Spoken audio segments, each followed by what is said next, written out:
चाहे तुम्हारे घर में पूरा शिवलिंग बना बनाया हो, वो भी श्रेष्ठ है। चाहे तुम्हारे मंदिर में, घर में जलाधारी अलग हो और शिवलिंग अलग से रखा हुआ हो, वो भी श्रेष्ठ है। बस अंतर एक है, केवल एक अंतर उसमें भारी है। कौन सा अंतर भारी है? कि जो शिवलिंग फिट है, जो शिवलिंग उसमें लगा हुआ है, उसकी आप आराधना कर रहे हैं, उसमें आप जल चढ़ा रहे हैं, भक्ति कर रहे हैं, आराधना कर रहे हैं, उसका भी फल पूरा मिलेगा। जो शिवलिंग अलग से है, उस जलाधारी पर रखा हुआ है, उसकी आराधना कर रहे हैं, उसका भी फल पूरा मिलेगा। पर अंतर इतना आता है कि जैसे जो फिट शिवलिंग है जलाधारी के साथ रखा हुआ, उस पर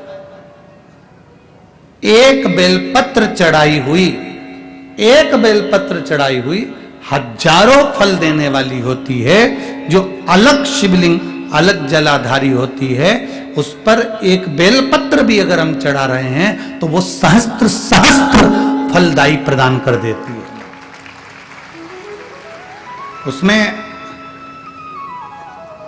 कई लोगों के मन में एक संशय हो जाता है, हमारे नीचे का जो जलाधारी है वो चांदी की है, शिवलिंग नर्मदा के कंकर का।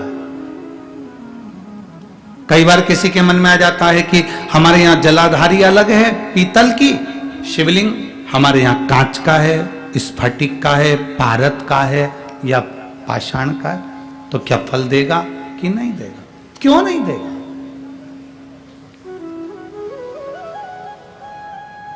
अब आपसे पूछते हैं, गंगा जी के जल को गंगाली जानते हैं आप लोग? ये सब गंगा भर के लाते हैं ना, वो पेक रहती है, उसमें सील लगी रहती है, होती है, क्या बोलते हैं इसको? यहाँ पर, यहाँ क्या बोलते हैं हमको स्मरण नहीं, हमारे उधर तो गंगाली कहते हैं उसको, जिसमें गंगा जी का जल भरा रहता है, ढक्कन लगा रहता है और उसको पेक रहती है, उसको हमारे यहाँ गंगाली कहते हैं। तो गंगा जी के जल को चाहे तुम गंगाली में रख लो और गंगा जी के जल को चाहे तुम पानी के लोटे में रख लो, जल बदलेगा क्या? क्या कहलाएगा वो? गंगा का जल ही कहलाएगा। उसी तरह शिवलिंग चाहे फिट वाला हो, चाहे वैसे ही आप आराधना करने वाले हो, उसका फल समाप्त नहीं होता, वो फल देता ही है। आप कितना सुंदर वर्णन करा